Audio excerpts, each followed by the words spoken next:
Haleluya. Terima kasih Tuhan. Terima kasih Bapa yang baik. Setiap kita katakan terima kasih Tuhan. Buat kebaikan-Mu, buat anugerah-Mu Tuhan. Kami mau menikmati pagi hari ini. Haleluya Tuhan.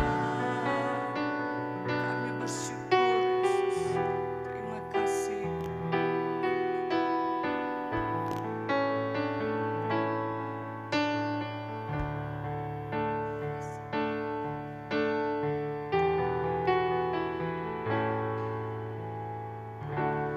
Ku ingin menikmati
kami.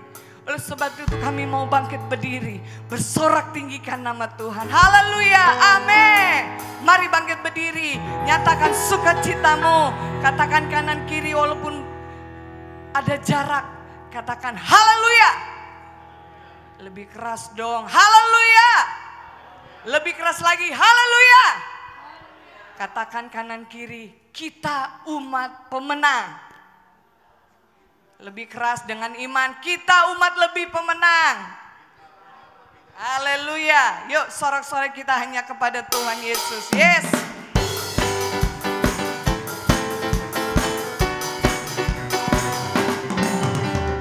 Kitalah umat pemenang, kita umat pemuji, kita anak perjanjian. Yesus telah bangkit, kalahkan maut. Bangkit, dia lahir baru, jalan dalam kuasa darahnya, jadi ahli warisnya, anak Allah, anak Allah, anak Allah, hey, anak Allah, hey, hey, hey. Lagu ini lagu lama, tapi kalau dinyanyiin kita harus semangat, amin. Katakan hey yang keras, tepuk tangan yang keras, haleluya. Yo, kita umat pemenang, haleluya.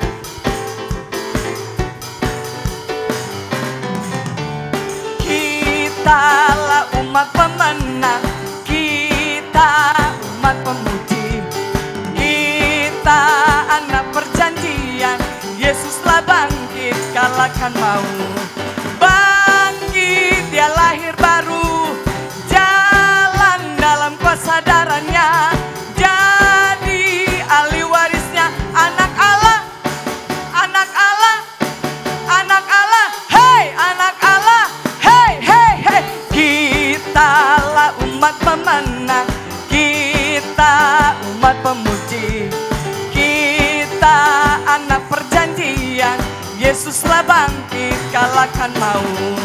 Bangkit, dia lahir baru, jalan dalam kuasa darahnya, jadi ahli warisnya, anak Allah, anak Allah, anak Allah, hey. Kitalah umat pemenang, kita umat pemuji, kita anak perjanjian. Yesus telah bangkit, kalahkan maut. Bangkit, dia lahir baru, jalan dalam kuasa darahnya, jadi ahli warisnya, anak Allah, anak Allah, anak Allah, hey, anak Allah, hey, hey, hey, hey. Berikan kemuliaan meriah buat Tuhan Yesus, haleluya. Katakan sekali lagi kanan kiri, kita umat pemenang. Lagi kita umat pemenang, haleluya. Sorak-sorai terus kita bagi Tuhan, haleluya. Mana tepuk tangannya, sukacitanya bagi Tuhan, yeay.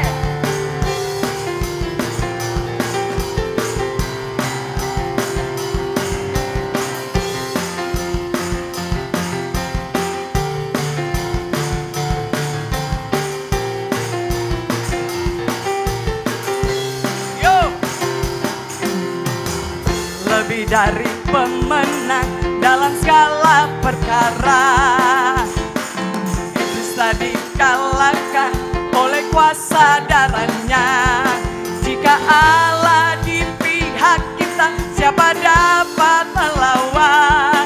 Kita lebih dari pemenang. Yuk katakan haleluya, haleluya.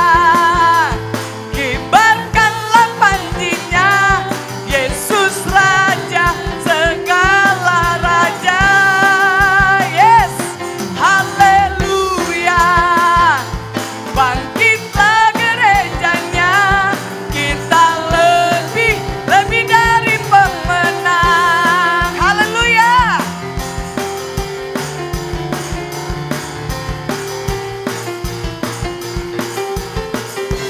Lagi.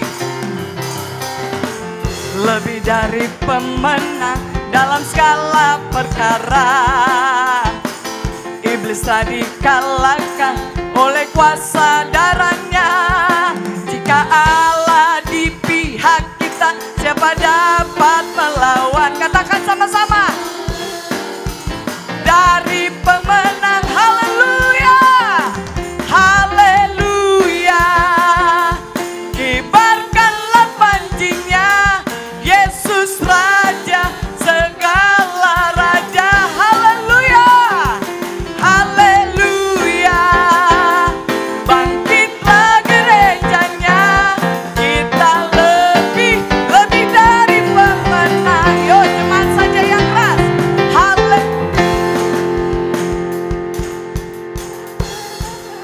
suaranya lebih keras lagi dong. Sebagai pemenang, haleluya. Lagi, haleluya.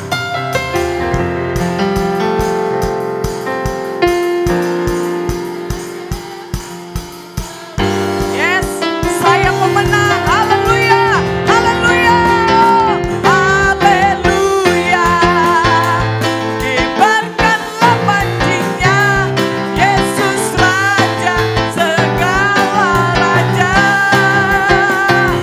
haleluya. Bangkitlah gerejanya, kita lebih dari pemenang. Saya lebih dari pemenang. Kita lebih dari pemenang. Yes.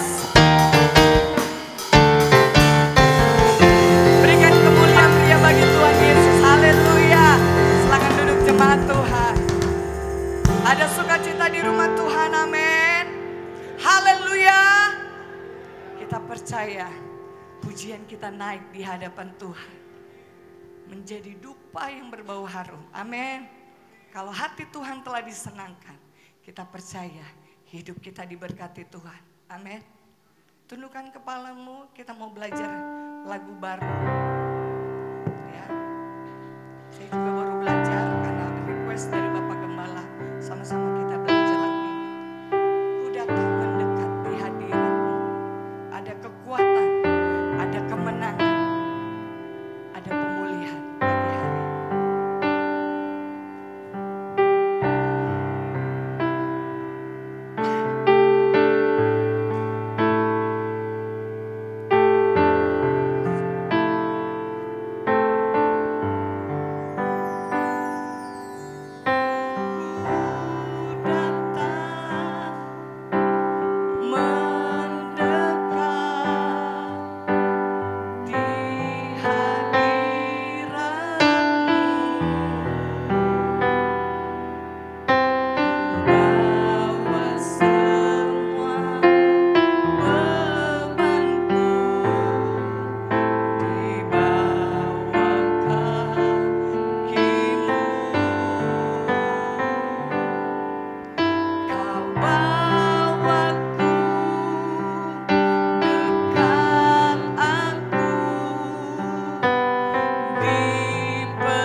Terima kasih Tuhan Yesus buat kebaikan-Mu, buat pertolongan-Mu, buat perlindungan-Mu selama seminggu ini ya Tuhan.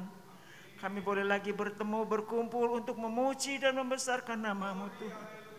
Karena kami tidak dapat membalas segala kebaikan-Mu yang Kau sudah kerjakan bagi kami Tuhan. Selain kami mau memuji dan membesarkan nama-Mu Tuhan. Kalau kami sudah memuji-muji Engkau Tuhan, tiba saatnya kami mau mendengarkan sebagian daripada firman-Mu Tuhan. Sebelum firman-Mu diberitakan Tuhan, sucikan tanah-tanah hati kami ya Tuhan. Biar tanah hati kami boleh menerima firman-Mu ya Tuhan. Dan kami boleh hidup seturut dengan firman-Mu Tuhan. Terima kasih Bapa. Tuhan pakai lebih heran lagi hamba-hamba-Mu yang sudah memimpin pujian, yang main musik Tuhan Yesus. Menerima tamu kelektaan Tuhan berkati. Amat terlebih firman-Mu ya Tuhan sebentar yang kami mau dengar Tuhan. Kiranya boleh menguatkan kami. Pakai hamba-Mu ya Tuhan. Urapi dengan keurapan kuasa-Mu Tuhan. Boleh berkata-kata bukan menurut kehendak manusia tapi menurut Roh-Mu ya Tuhan. Supaya seberapa banyak kami yang hadir pada pagi hari ini, kami benar-benar diberkati melalui firman-Mu Tuhan. Dalam nama-Mu Yesus, kami mau sambut firman-Mu dengan penuh ucapan syukur. Haleluya. Amin. Puji Tuhan, saudara yang kasih.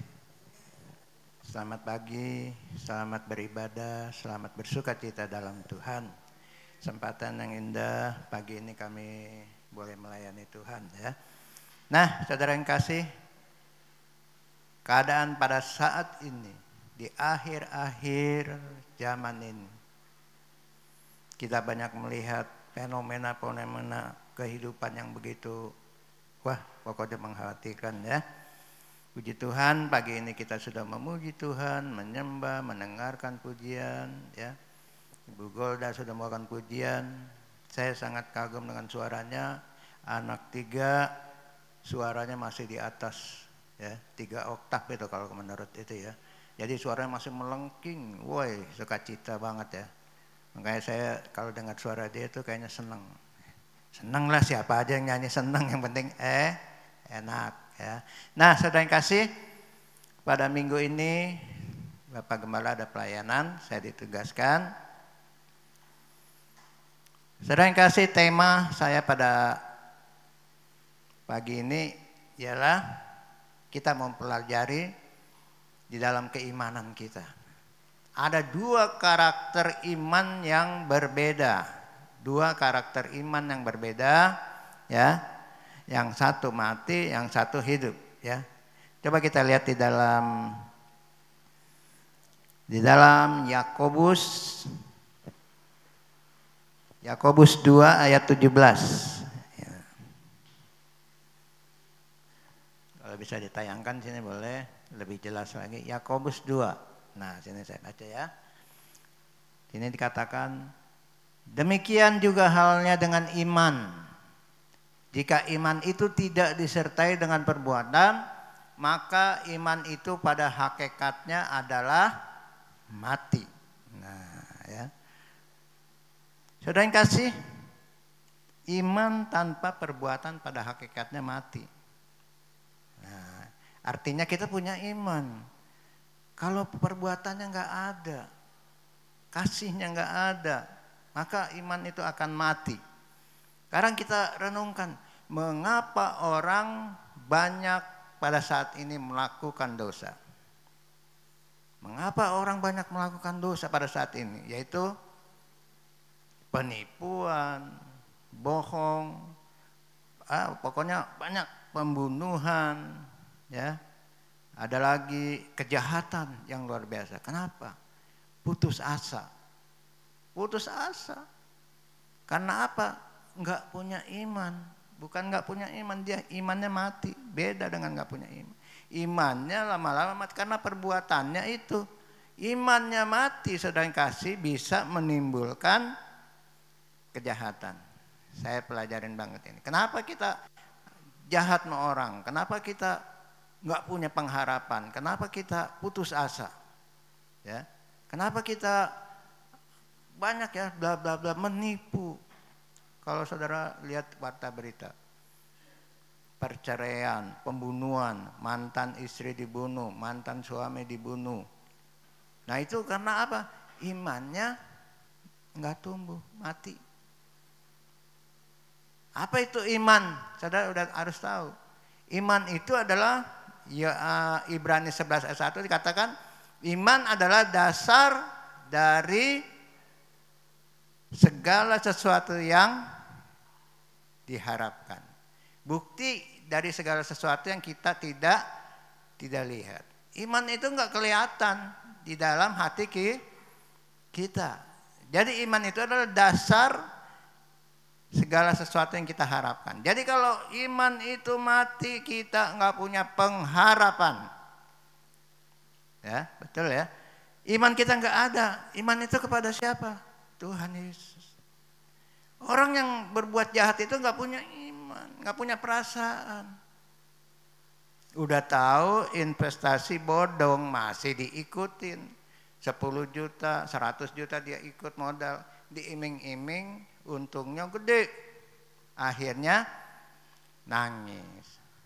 Aduh, uang saya Pak 100 juta melayang. Nah, ya. Udah tahu keadaan pada saat ini lagi susah. Putus asa. Ngerampok, mencuri di bank, ada yang di Indomaret. Ya itu nggak jadi masalah, biarlah dia orang ya. Karena apa? Pengharapannya nggak ada, pengharapannya mati. Jadi apa yang dilihat di mata itu, nah itulah dia. Dia tergiur dengan wah hebat. Uang palsu udah bukannya ratusan juta, miliaran. Kita pelajari sekarang, kenapa orang banyak berbuat dosa ini? Karena nggak punya iman, imannya mati, bukan nggak punya iman, imannya mati. Jadi pengharapannya hilang, putus asa, dan dia melakukan yang tidak baik. Ya, imannya nggak ada, pengharapannya pun sudah nggak ada. Jahatnya manusia di sini ya, iblis menggoda. Kalau kita kuat dalam iman maka kita akan kuat. Nah, iman itu artinya kita kekuatan dari Tuhan. Iman itu adalah pengharapan yang luar biasa. Kemarin di TV saya sadis banget ngelihat anak orok 6 bulan. Dia nangis dulu. Diam kamu. Ya istilahnya begitu. Anak orok 6 bulan di tempat tidur. Ditonjok, nggak mau diem, akhirnya dia sobek. Anak 6 bulan. Ampun saya ngeliat ibu. Bapak-bapak kayak begini. Karena apa? Karena udah nggak punya kasih lagi. Nggak mau diem lagi, digamparin begini sampai ini memar nih. Waduh, saya bilang ini, wah ini luar biasa. Sedih saya ngeliat orang itu. Anak kecil 3 tahun duduk, dia menangis, ditonjok sampai celentang. Ini bapaknya begini, saudara. Saya anak orang, anak tetangga, di rumah main 1 hari, saya bikinin mainan, saya bikinin ini, wah senang sekali. Ya, saya pengen punya cucu, susah sekali, tapi Tuhan kirimkan anak tetangga betah main di saya setiap hari. Ya. Saya bikinin mainan, saya beliin mainan, ya. Jadi dia itu kayaknya menyenangkan saya ya. Kadang-kadang emang sedih juga. Andai kata ini cucu saya, waduh, ya, itu luar biasa. Anak kecil ditonjok, ya sobek ini, tambah nangis saja. Ada lagi yang sadis, suami kerja di luar kota.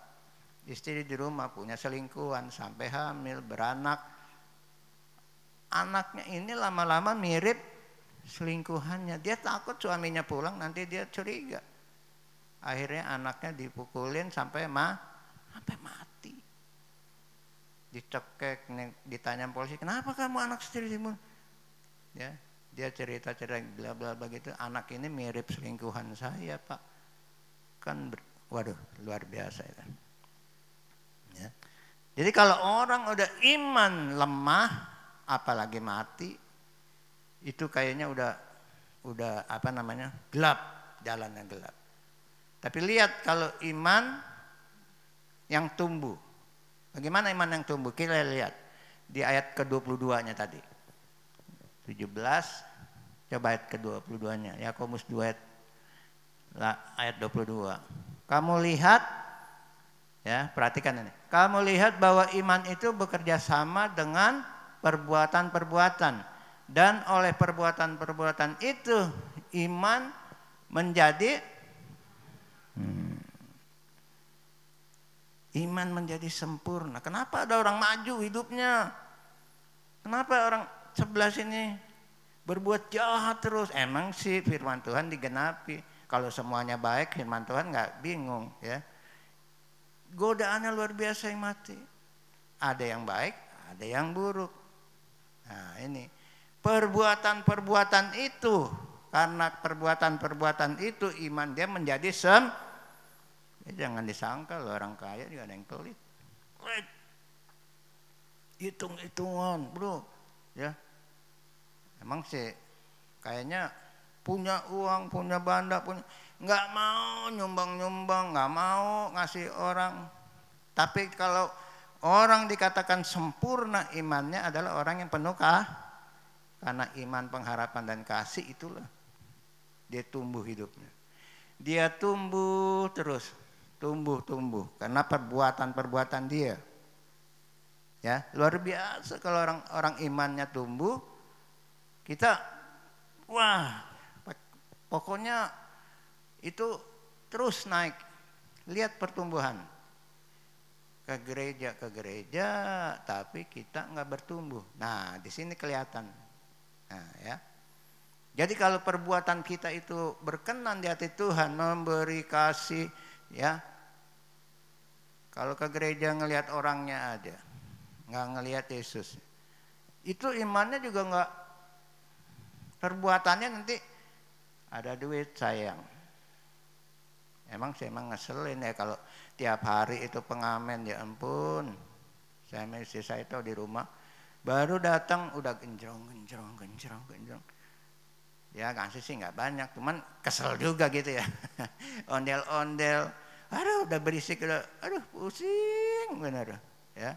Lihat begitu, kita kasih juga. Kadang-kadang kita kesel, baru juga tadi udah 3 kali kamu. Oh 3 kali Pak ya, dia lain sama saya. Bagi kamu lain, tapi bagi yang ngasih ini puyeng lihatnya. Ya, tapi jangan begitu, kita tetap kasih. Perbuatan-perbuatan yang berkenan di hati Tuhan, itu yang menumbuhkan ini. Sempurna. Pak, saya kan enggak, gaji saya kan aduh boro-boro mau ngasih Pak. Saya mau ngasih orang boro-boro Pak, maka katanya seminggu, bisa gimana ya? Coba kita berani melangkah. Kalau kata Bapak Gembala, kata orang lain, orang yang tidak mengembalikan perpuluhan itu adalah pencuri. Saya juga agak ini juga, kasihan juga, yang nggak bisa ngasih persembahan itu adalah mencuri milik Tuhan. Tapi perbuatan-perbuatan itu terkadang juga emang ada firman yang kasih, berilah. Tuhan akan, coba kita lihat lagi dalam ini.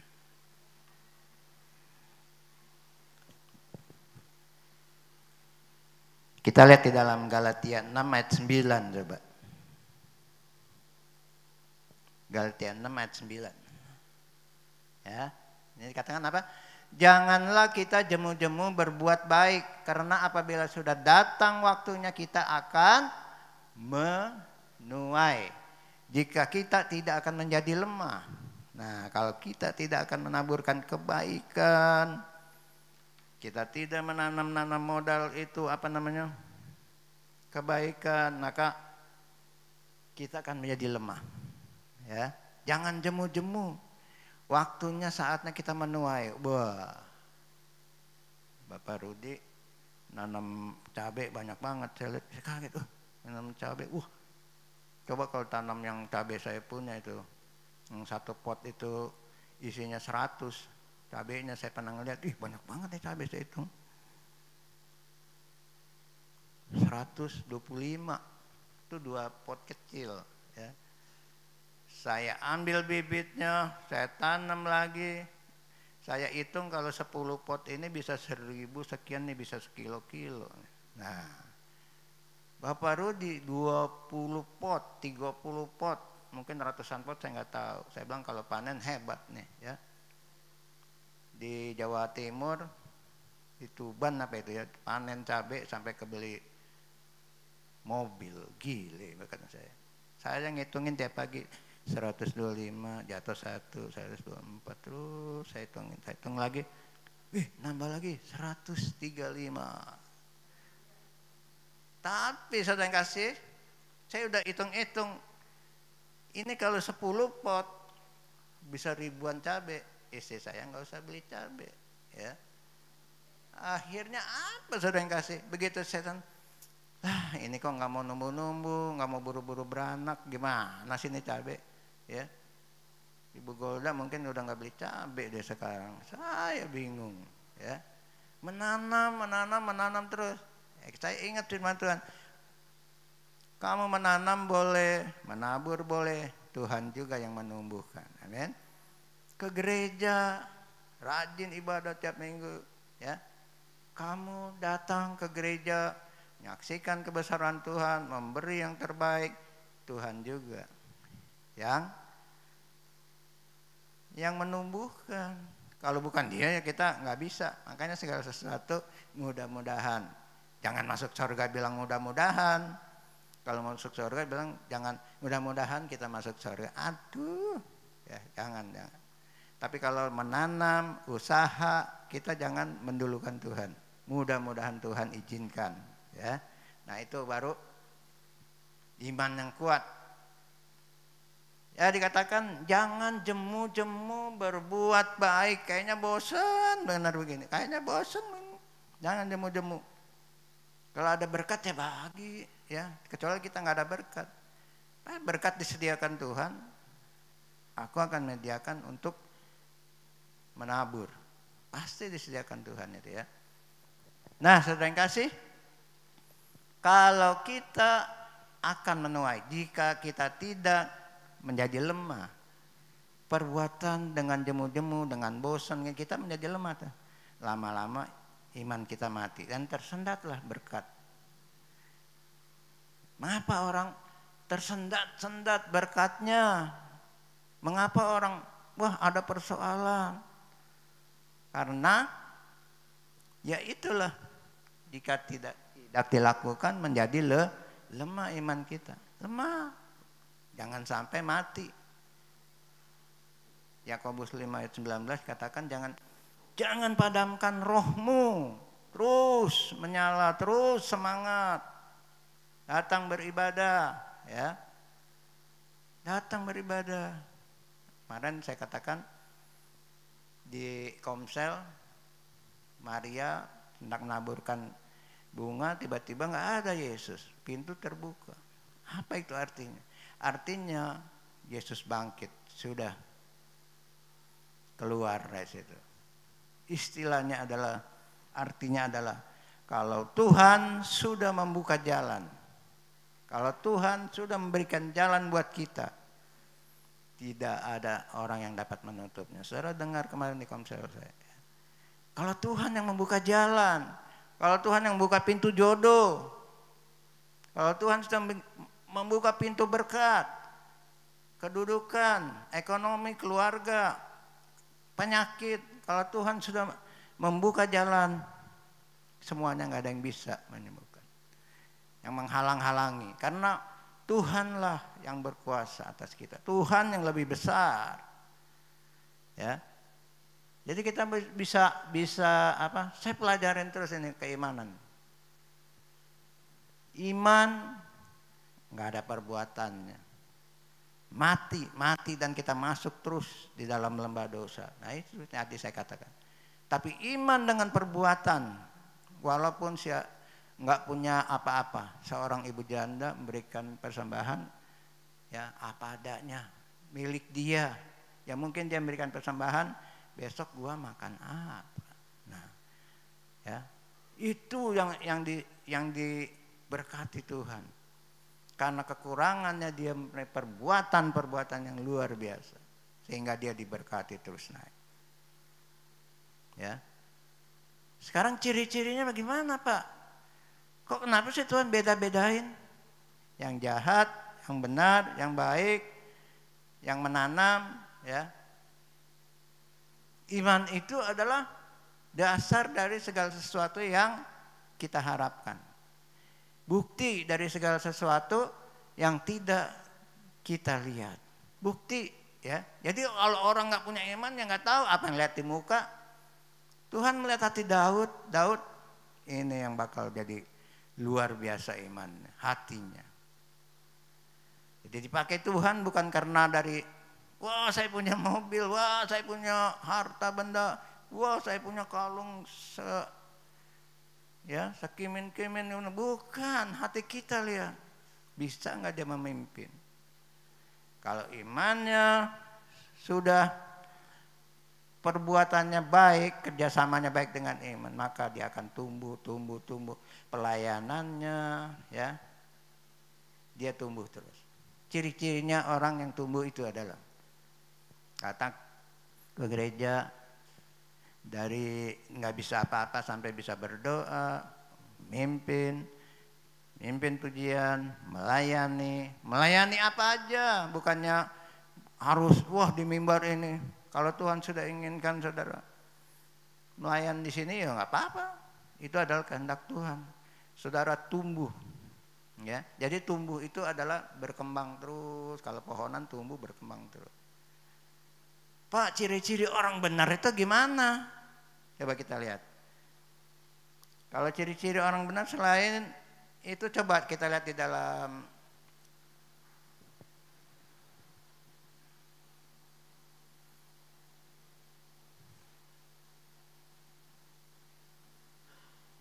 ciri-ciri orang benar.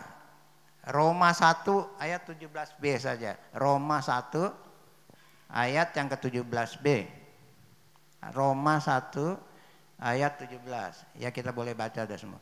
Sebab di dalamnya nyata kebenaran Allah yang bertolak dari iman dan memimpin kepada iman. Seperti ada tertulis, orang benar akan hidup oleh. Nah, ini. Kenapa orang itu hidupnya benar sekali? Suci, kudus, ya kudus banget ya, enggak ada lah orang yang kudusnya kayak malaikat.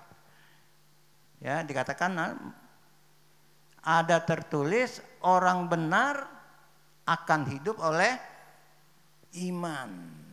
Orang benar, ciri-ciri khasnya. Orang yang baik belum tentu benar. Orang baik belum tentu benar. Tapi orang benar, apa dikatakan, akan hidup oleh iman. Jadi orang benar akan selalu berbuat baik. Ya, orang baik ya baik aja, tapi belum tentu tujuannya beda. Ya, waktu di Tangerang saya nginep, namanya Haji Mehmet, mungkin almarhum, pensiunan kapten apa itu, PM ya. Saya nginep di situ udah langganan dulu ya. Terjadilah satu peristiwa. Orang ini akhirnya kawin lagi. Ya, orang seberang boleh kawin 4 orang boleh. Begitu dia nikah lagi, wah, dia baik sama keluarganya loh. Masih sekolah SMA, udah mau lulus. Oh, kamu mau apa? Katanya. Ya, dia datang terus tiap hari, ibunya nggak tahu. Mau rumah, dibeliin rumah. Motor, dibeliin rumah. Baik nggak? Baik orang ini. Mau makan tiap hari, dikasih. Kan saya tahu, saya nginep di situ udah berapa bulan ya. Tiap seminggu terus. Orang baik belum tentu benar. Baik sekali dia sama ini, sama keluarga ini. Tiba-tiba belakangannya, ya, anak itu dikawin, nikah. Akhirnya ibu ini tahu, ya, waduh, mencak begini begitu. Ya. Giliran sakit, ya namanya udah tua, udah loyo, sakit, minta kerokin, sembari diginin, makanya lu kawin lagi terus dikerokin. Sampai kawan-kawan saya bingung, kenapa itu Bu Haji? Ini nih lelaki nih, kebiasaannya jelek ini. Baik-baik sama orang nggak taunya punya tujuan. Nah ini ya, duit ada, hotel ada 2, seberang-seberangan hotel, kalau kalian tahu Hotel Merdeka sana ya. Bandanya banyak, mobilnya banyak, tapi kan baik sama orang, belum tentu benar. Nggak tahu sekarang masih ada atau enggak, saya udah enggak di sana ya. Tapi orang benar hidup karena iman. Iman itu apa bagi orang benar? Iman itu adalah sinyal kita. Tahu nggak sinyal kita? Kalau orang benar mau hidup, mau jalan melangkah begini, iman orang benar hidup karena iman. Iman itu adalah sinyal kehidupan kita. Pasti ada yang ngelarang hati kita.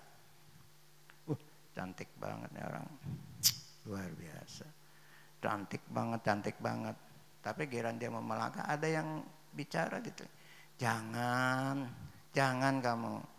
Mulut sih boleh begini, jangan kamu melakukan. Artinya sinyalnya kuat. Ada orang nemu uang puluhan juta.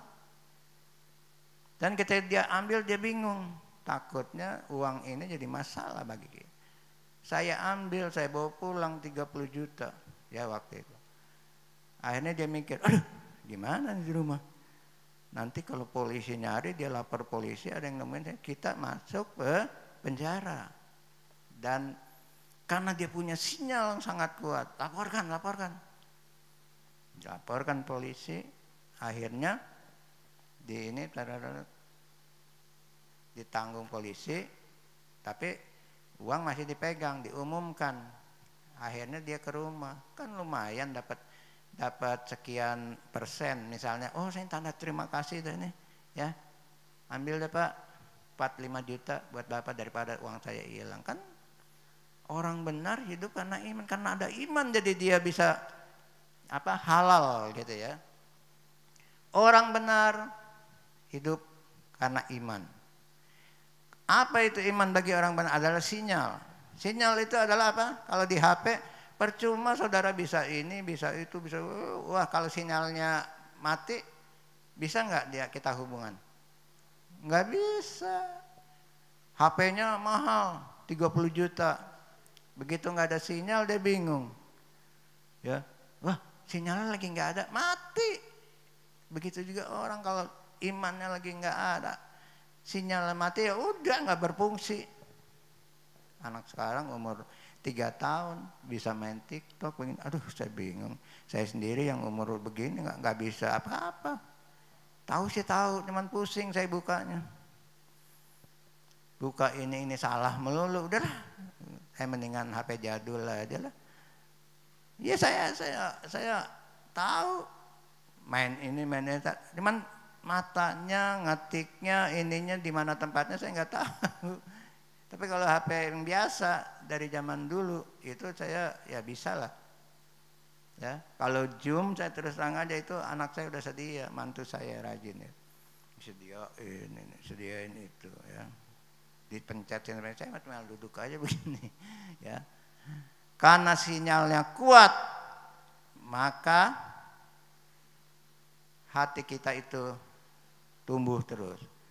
Karena orang benar itu hidup karena iman. Orang benar, ya. Tapi orang jahat hidup nggak bakal benar kalau nggak ada iman. Paling dia baik-baik sementara, besok udah ya namanya orang ya. Nah sekarang kita lihat sinyal paling kuat yang saya tahu. Kita lihat lagi ada sedikit lagi ya.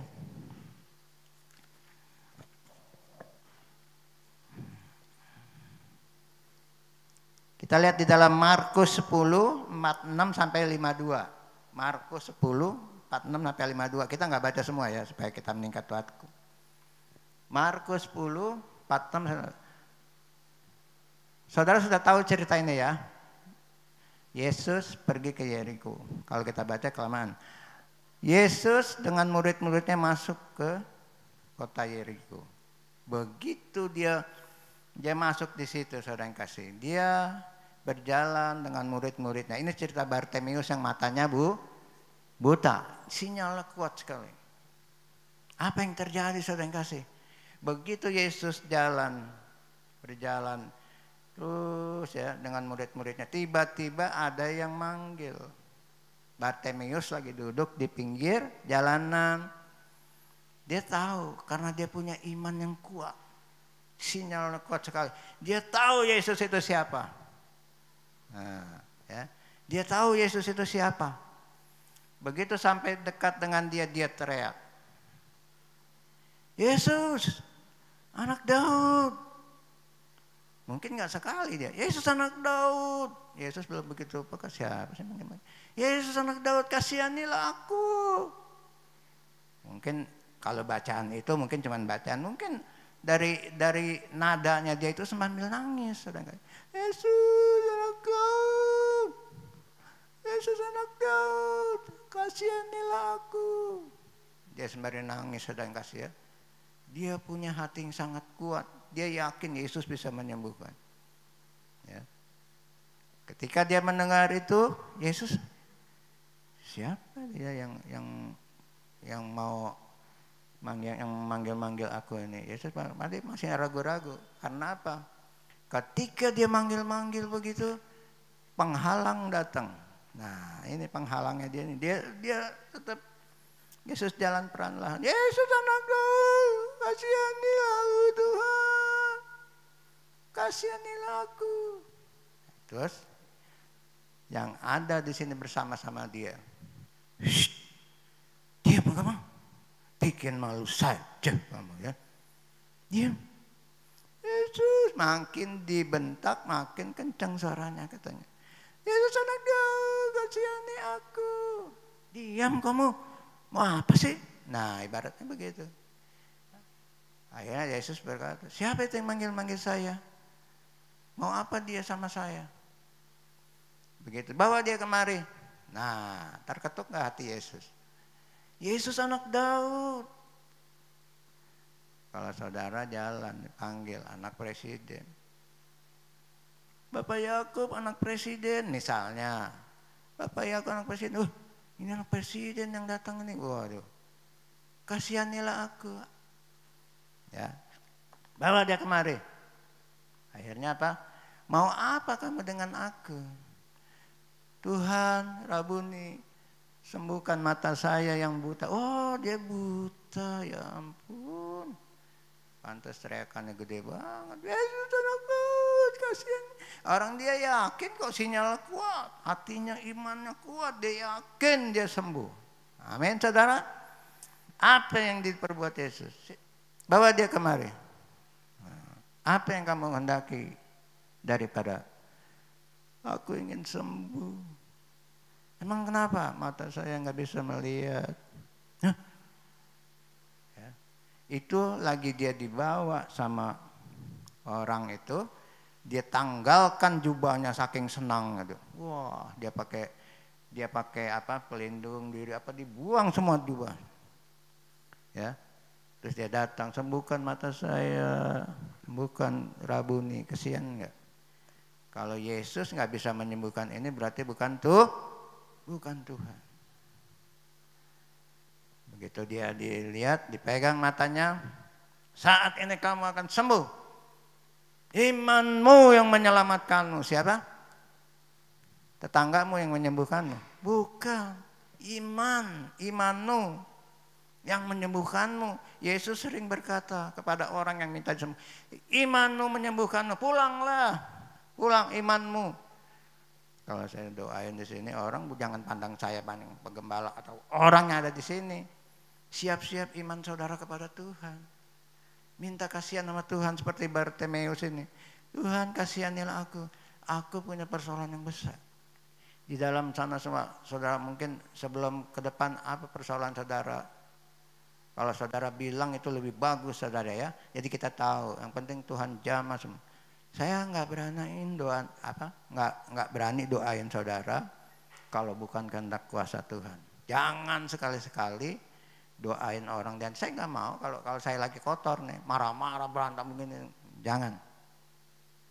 Tapi kalau kita berdoa untuk orang, minta dulu berdoa juga kita pada Tuhan, pakai tangan saya Tuhan untuk menjawab. Ini yang diperlukan. Selain Bapak Gembala atau tamu orang lain. Saya nggak berani. Karena apa saudara yang kasih? Yang menyelamatkan itu bukan saya. Iman kamu. Bartimeus melihat imanmu menyelamatkanmu. Wanita pendarahan yang udah 12 tahun. Pulanglah imanmu menyelamatkanmu. Ya. Jadi kalau kita berdoa itu harus berdoa juga kita duluan. Kalau enggak Tuhan berserah kami, urapi kami Tuhan tangan kami. Agar orang ini mendapat kalau sakit ya sembuh. Persoalan yang manapun dijawab Tuhan, ditolong Tuhan, disembuhkan Tuhan, bla bla bla bla. Ya. Itu. Tapi kalau Anda suruh berdoa, habis berantem, habis benci sama orang, habis wah perbuatan enggak benar begini, enggak minta maaf lagi sama Tuhan. Doain orang. Orang ini bukan menjadi berkat, doa kita. Menjadi kutuk. Karena kitanya sendiri nggak kudus, nggak menyembah Tuhan, kutuklah yang didoain orang ini. Makanya saya kalau lihat orang kalau yang mendoain saya, minta kuasa Tuhan dulu, baru saya mau. Siapa tahu dia bekas, wah berbuat dosa, begini dia enak aja. Dalam nama Yesus, dalam nama Yesus. Bukannya berkat, saudara kasih. Jangan salah. Saya sudah mendalami ini. Ya. Hamba Tuhan kesurupan, suaminya meninggal 40 hari datang katanya. Wah, gelondong-gelondong. Bangku ditendangin. Hamba Tuhan enggak bisa. Dalam nama Yesus, dalam nama Yesus. Waduh, pada enggak kuat nih. Ingat enggak murid Yesus ini bukan sakit ayan. Enggak bisa. Saya ingat, kamu enggak siap. Bangku dilempar-lempar. Ya, ada seorang ibu meninggal lakinya. 40 hari dia kemasukan roh itu lagi acara penghiburan. Saya datang gini. Tuhan bersama kami, kuasa Tuhan menyembuhkan, bukannya aku yang menyembuhkan. Saya pegang ya. Dalam nama Yesus keluar iblis setan yang mengganggu dalam saudara kami ini. Keluar. Jangan main-main. Dalam nama Yesus. Dalam nama Yesus orang lagi ngamuk. Ya, baru dipukulin gak apa-apa. Yang penting masa iya kuasa Tuhan kalah. Amin. Dalam nama Yesus keluar kamu. Keluar dari tubuh orang ini. Langsung. Saya gak ngomong. Saya sedih. Saya ngeliat dia menderita banget. Kerutak. Wah gak ada. Begitu dia jatuh. Tertidur. Amin. Lemes. Dalam nama Yesus. Dia orang begitu. Dalam nama Yesus keluar kamu dari tubuh orang ini. Kuasa Tuhan lebih besar daripada iblis ini. Legion 2000 orang, 2000 setan. Begitu ngelihat Tuhan Yesus, mau apa kamu Yesus? Kamu datang kemari mau anak Yesus yang maha tinggi. Mau menghukum saya kamu? Aduh jangan. Baru ngelihat Tuhan Yesus datang. Bayangkan coba, iblis ditundukkan. Iblis ditundukkan. Jangan ragu-ragu kalau berdoa. Ya, murid Yesus ragu-ragu, diomelin sama Tuhan Yesus. Guru, saya kok doain anak ini nggak mau sembuh ya? Padahal dalam nama Yesus, dalam nama Yesus sembuh anak ini yang sakit ayan. Ya, seorang ibu nangis. Apa kata Tuhan? Hei kamu angkatan orang yang kurang percaya. Kamu angkatan orang yang kurang yakin, percaya. Akhirnya diomelin, kamu yang kurang percaya. Berapa lama lagi kamu mengikut aku begitu terus nggak kurang masih ragu-ragu. Kalau kamu punya iman sebesar biji sesawi, gunung bisa nggak ada yang mustahil. Tapi toh kita juga mana mungkin kita Tuhan saya mau mindahin gunung ke rumah saya. Nah nanti ini gereja ketutupan gunung. Kayak aku rumahnya ketutupan gunung. Makanya Tuhan gak kasih jawab itu. Tuhan, saya ingin gunung itu pindah ke rumah saya. Ya yang lain ketutupan Jakarta Utara. Nah itu makanya maksud Tuhan. Kenapa kamu gak mau jawab? Artinya bukannya gunung itu persoalan kamu sebesar gunung apapun, kuasa Allah lebih itu yang dimaksud Tuhan. Kuasa Allah lebih besar. Dia tahu persoalan kita. Saudara punya keinginan apa? Ya, yang masih muda inginkan jodoh. Tunggu saat prosesnya masih diproses. Yang belum bekerja, tunggu saatnya, ya, masih diproses. Yang belum punya ini, belum punya itu, belum punya, tunggu prosesnya, nggak langsung kayak minta, langsung plek. Dia ajaib itu apa, di luar kendali kita. Jadi tiba-tiba, oh iya saya udah nikah, oh iya saya udah punya kedudukan, oh iya rumah tangga saya damai, ya, oh iya anak saya udah disembuhkan, bla bla bla.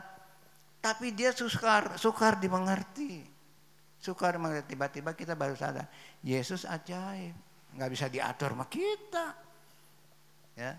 Nah makanya pagi ini pelajaran kita benar-benar, saya mau buat saudara supaya imannya benar-benar, bukannya iman lemah, ya. Kalau kita menjadi lemah, maka kita menjadi orang jahat, boro-boro diberkatin, penjara urusan. Tapi kalau kita menjadi orang benar karena hidup kita oleh karena iman, godaan banyak, sinyal kuat pada Tuhan. Selalu ditangkis oleh iman. Dia berjalan terus. Karena orang benar hidup oleh karena iman. Ya. Bukan itu aja. Jadi karena Bartimeus yang begitu sengsara tidak bisa melihat. Bayangkan kalau orang buta. Artinya apa saudara kasih? Dia minta supaya disembuhkan. Dia tanggalkan jubahnya. Matanya yang buta yang nggak bisa ngelihat bertahun-tahun disembuhkan Tuhan. Artinya saudara punya penderitaan apa? Jangan takut di dalam Tuhan. Ya. Punya persoalan hidup apa saudara? Tanggalkan itu. Jubahnya Bartimeus dibuang. Dia tahu dia mendapatkan Yesus yang luar biasa, ya. Jadi ditanggalkan kehidupan yang lama. Mungkin dia dulu orang berdosa, mungkin dia bla bla bla orang ini, dia tanggalkan sehingga matanya bisa melihat.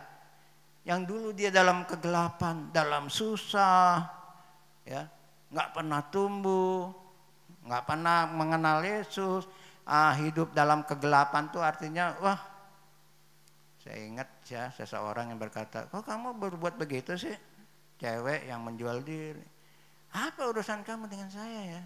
Saya empat itu ngedengar. Kamu nggak takut dosa menjual diri sekian semalam bisa 100 juta? Loh, itu kan saya bukan kamu, ya. Nggak takut ke neraka? Neraka apa urusan dengan kamu? Itu kan saya. Neraka juga nggak jelas kata dia. Orang neraka aja nggak tahu, kita nggak jelas. Begitu dapat musibah masalah baru, Tuhan ampuni saya. Neraka juga nggak jelas, dosa mah urusan saya. Nah itu pribadi yang dosa itu kan urusan saya mau apa, terserah. You mau bilang apa pada saya, yang penting saya happy, punya rumah, punya mobil, punya bla bla. Begitu datang persoalan, Yesus katakan apa? Sekali-sekali aku tidak akan tinggal diam. Sekali-sekali aku tidak akan membiarkan. Itu firman Tuhan. Enggak bisa dibiarkan. Kamu akan dihukum. Aduh, Tuhan ampuni saya. Datang sujud. Kalau saudara enggak bertobat, maka hancur kehidupan saudara. Iman saudara mati. Bartimeus, imanmu menyelamatkanmu, pulanglah. Tapi Tuhan, saya akan mengikut engkau. Apa artinya? Aku akan mengikut engkau seumur hidupku. Artinya kita tetap setia sama Tuhan, setia sama Yesus. Ibadah Senin, Selasa, Rabu, Kamis, sampai Jumat, sampai Minggu lagi, saya tetap setia. Bukan itu aja, di rumah kita setia, andalkan Tuhan, berdoa, mau makan, mau tidur, bangun tidur, mau bekerja. Kita artinya menyerahkan, mengikut Tuhan, melayani Tuhan terlebih hebat lagi. Ya, jadi Bartimeus sembuh, ikut Tuhan. Artinya bukan ikut-ikutan terus kemana aja ini ya. Artinya saya akan setia sama Tuhan, taat terus sama hukum firman Tuhan. Itulah manusia yang benar. Ya, dikatakan orang benar hidup oleh karena iman.